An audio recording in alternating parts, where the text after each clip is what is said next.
Our third storyteller is Jesus Salcido. Jesus is a UT grad student and a hip hop recording artist. So let's welcome Jesus.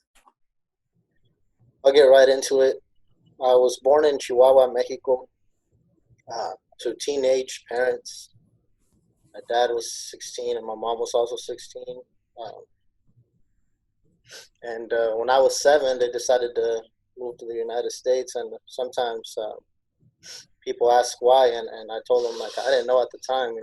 But now I found out it was similar to Claudia. There was a lot of cartel problems. My dad had always wanted to be a cop growing up, and so he became one, and he faced a lot of scary threats, and it got to the point where he didn't feel comfortable being out in public with us at the park without having a gun on him at all times, because that's how things are in a cartel town. So my parents at the time were in their early 20s, so they decided that they wanted to take a risk, and they had their whole lives ahead of themselves. So they took me and my sister to Euless, Texas, and we crossed in a bus, passenger bus with tourist visas. We didn't have anything. We just had some clothes, and had to stay with family in a very cramped apartment. 7 years old, sleeping on the floor. Of course, as soon as I got there, the school that I went to had no ESL, so I struggled a lot. I didn't know any English. I didn't understand anything. Kids would make fun of me and mock me. We didn't have a car, so we had to walk miles to school. But that's the one thing that they always ingrained in me. Was education. You can always move forward with education. I can tell you that I didn't want to be in the United States. If it was up to me, I would have stayed in Mexico. Like, if you asked 7-year-old Jesus what I would have done, I would have stayed. But those things were out of my control. So we moved to Fort Worth, Texas, soon after we moved to Euless. And I started trying to make the best out of my situation. Even as a 7-year-old, I remember thinking, I need to hide who I am so I can fit in.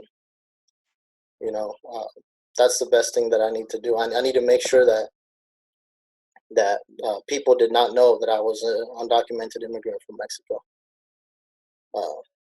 No teachers, no classmates, friends, nobody should know. That was a secret, and I worked so hard to master the English language. I remember thinking I need to get rid of any accent that I have, while speaking English. That way, like, nobody would suspect, that he's from a foreign country, from Mexico, So I would just watch so much English TV and read and read and read, do my homework, just master the language.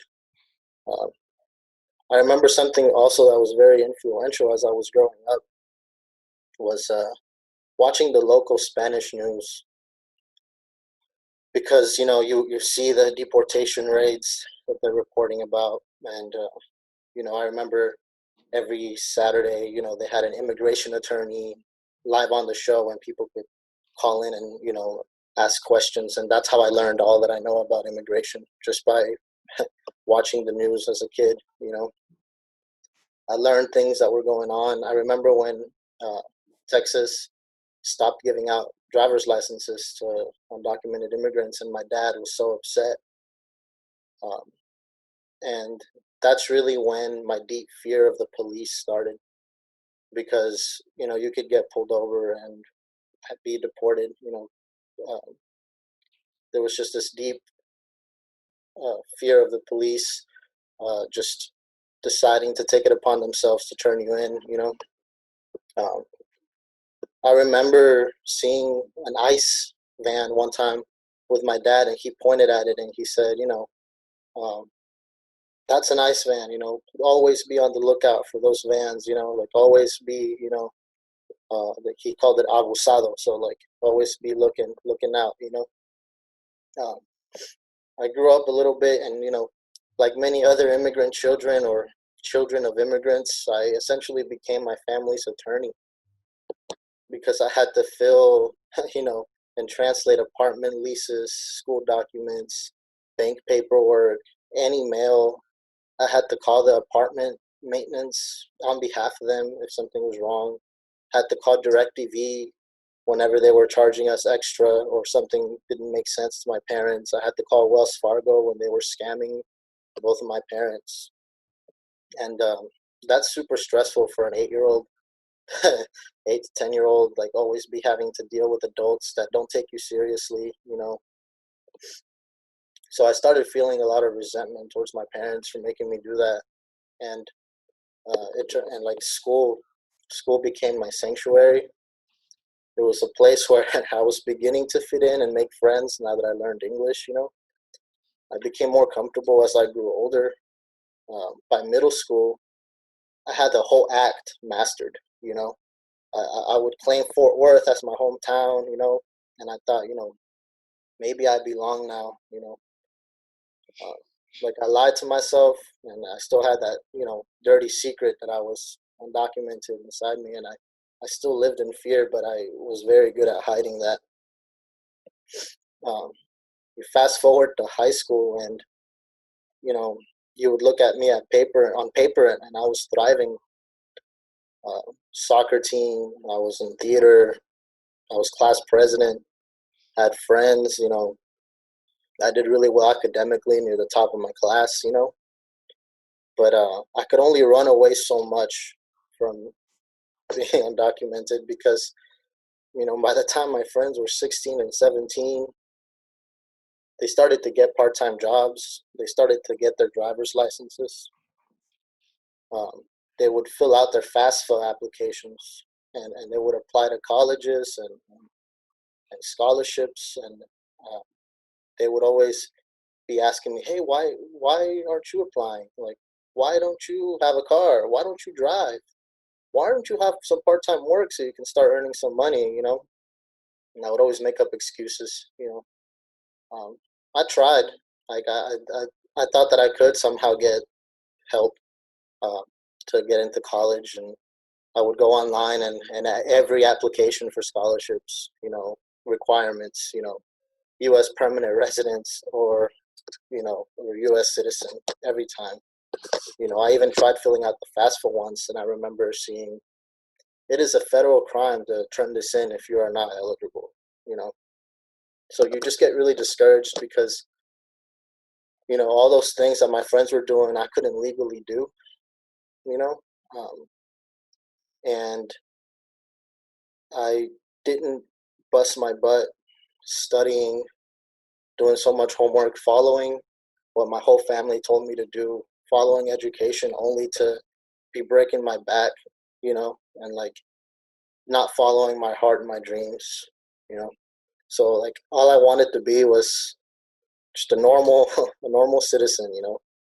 But still, even then in high school, as things were supposedly going right, I still didn't belong, and I still didn't really exist to the country.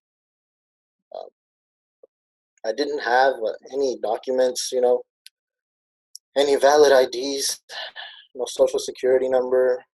So I struggled when it came to figuring out college. Senior year of high school was hard. I didn't know how things worked out.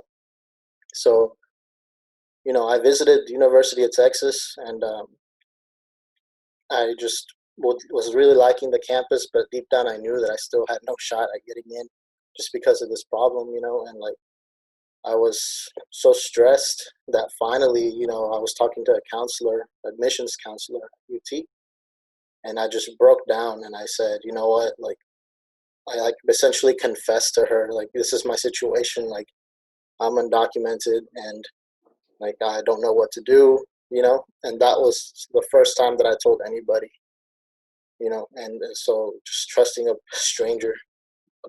And luckily there was a loophole at UT. I call it a loophole, but now because of Claudia, I know it's the 1403 a bill or whatever, and I qualified as an international student to UT, but I would have to sign an affidavit saying that I lived in Texas, so I qualified for in-state tuition. So you get happy that you bought 4 more years. Like you're like, maybe Obama will do something. Like maybe the administrations will do something. Maybe somehow I still have time. I still have time to figure things out. I was wrong. College was the hardest part of everything. Um, I had to still pay my rent. My parents couldn't afford to support me at all. So during the summers, I would work remodeling houses um, with a dad's friend, building fences outside in the blistering Texas summer heat, um, getting home, being exhausted. Then I worked at a pillow factory, in a warehouse with no air conditioning, 60 plus hours a week at 19 for low wages, just to try to save money to, live while I was going to school. I used to, because of housing costs, I used to drive back and forth um, 3 hours a day to go to school. Um, because I didn't have to have the money to pay rent at once. So 2 years of college passed, same thing. Wouldn't tell anybody. I still was scared and fear. And then Donald Trump gets elected, and then November 10th, 2 days after he was elected, I felt like I came out of the shadows, and I was like a new person. Because we had a class, and all we did was vent. Everybody was venting about how much they didn't like Donald Trump. We didn't do any lectures or anything. But nobody had mentioned anything about immigration, and I just was bursting, and I finally said, like, I'm scared for my people. My professor responded, said, who are they? And I said, people like me and my parents who are undocumented. And I remember the whole class was feeling so awkward and uncomfortable. And like it was just, I felt betrayed in a way, because they're supposed to be my UT brethren, supposed to be, you're supposed to be there for each other. But no, like even after all these years, I still knew that I didn't belong. But this time, I didn't care. Um, you know, I, because ever since that day, I feel like I've regained like pride and humanity. Like now I get to tell stories, making hip hop music, in my language for my people, and unfortunately, 17 years have passed, and still nothing has changed. Things are getting worse, and you know, immigrants are literally feeding the country during this pandemic. Yet there are still those locked up in cages and in detention centers. Like families are being separated, people are being deported. Like we are essential workers, yet we are still terrorized. You know, and I love storytelling. That's what I do in my music. Um, but action is just as important, if not more, and action needs to be taken. And so I just want to say to please support organizations like Grassroots Leadership and Austin Sanctuary Network. Find them on social media. Please support us. Support us in the struggle, and I want to thank Representative Goodwin for this platform.